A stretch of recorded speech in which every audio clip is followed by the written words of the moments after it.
the 24 hours or so that I've been here, I've been welcomed, as has my wife, Sharon, who I'd like to introduce to you. Stand up, Sharon, let me say it.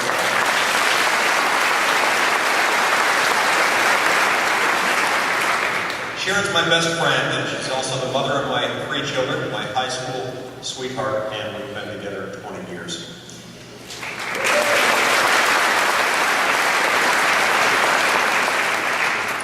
I'm very impressed, and always have been, with the level of political organization that's in Iowa. You know, Iowa is not just at the center of our country, geographically. For Americans, it seems that Iowa and Iowans are at the center of our political universe, and with good reason.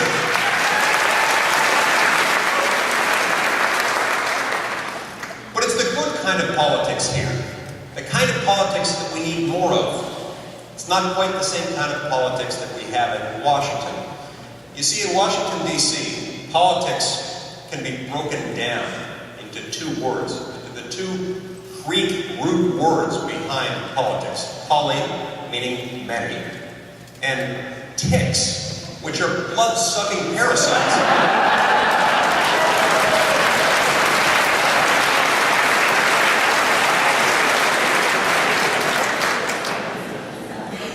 You see, Washington's not always a comfortable place to be for a conservative Republican. When I was first elected to the Senate in 2010, I was the youngest member of that body. I was 39 years old at the time.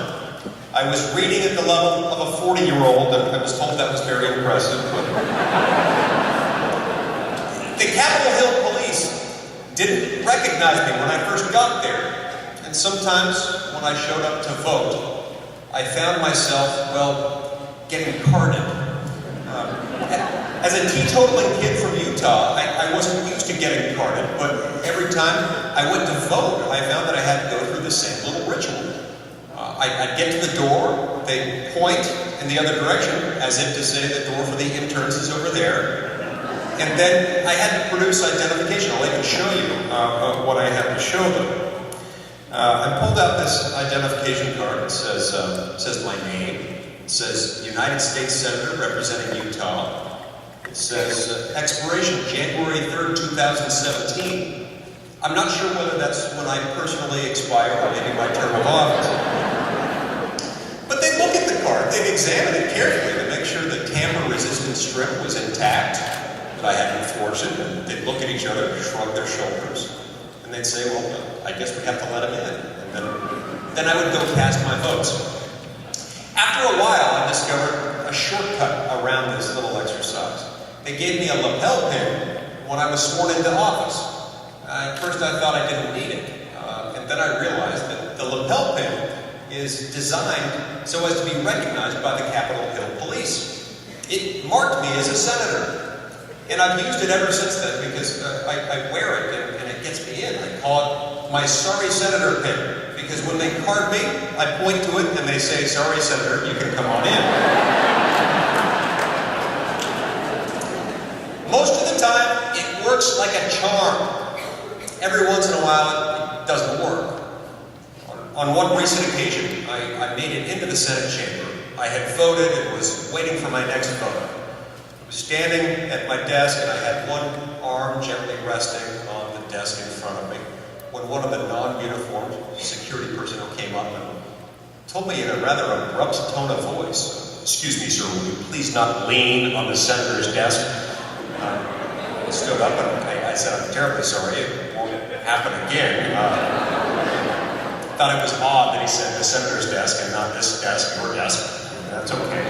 You see, some of these desks are really old. Some of them are almost 200 years old, almost as old as, well, some of my colleagues. But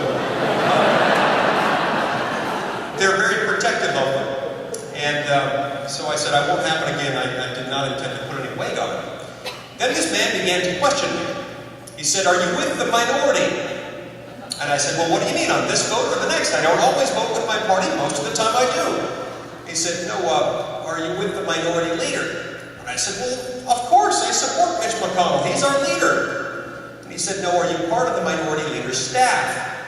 And then I realized, no, he doesn't recognized me, so I pointed to the sorry senator pennant. Didn't do a bit of good. He gave me a blank stare. And so I'm still not accustomed to using my title. I sort of mumbled the words, I'm Senator Lee. And he said, what?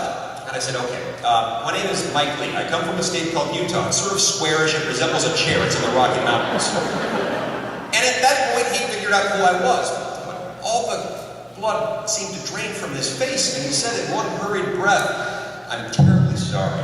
My name is Steve, if you want to report me. And then he ran for the door.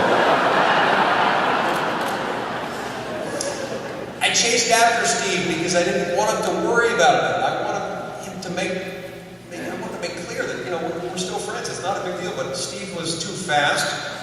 So now every time I pass Steve in the hall, I say, hi, Steve. I wave to him. I smile just so that he knows. No hard feelings. Only recently did it occur to me. His name's probably not Steve.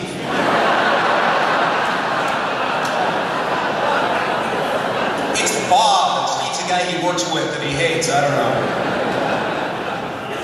But sometimes we have to assert that which is rightfully ours, even when it's difficult to do, even when it puts us in an awkward position. And sometimes if we fail to assert that which is rightfully ours, it'll be taken away from us before we know it. That applies to us all, not just as members of the United States Senate or the House, but as citizens. We must assert that which is rightfully ours. I want to talk to you a little bit tonight about how we can assert that which is rightfully ours as Americans. As we do this, I think it's important for us to remember our history. I invite you to join me on a journey back in time, to a different occasion in the history of this continent, when we had a whole lot of people who were really frustrated with our government, with our national government, which a couple hundred years ago and some change was based not in Washington, D.C., because it didn't exist then, but in London. It was a government that taxed us too much. It was a government that regulated us rather oppressively. It was a government that was so distant from the people, both physically and in other respects, that it was slow to respond to the needs of the people. And about that time, things got really bad around 1773. A group of people in Boston boarded some ships in the harbor. And they threw some crates of tea into the harbor. And they engaged in a protest, a very significant, symbolic protest against the kind of government they did not want. Now, had they stopped there and gone no further, had nothing else ever happened, what we now call the Boston Tea Party would today be, at best, at most, a really discreet footnote in American history.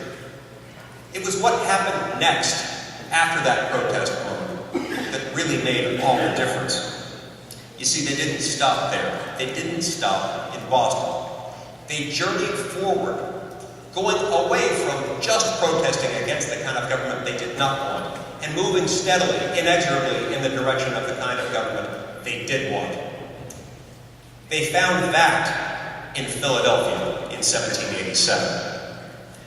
And so that is the trick for us to find today. We find ourselves yet again facing a national government that taxes us too much, regulates us excessively, some would say oppressively.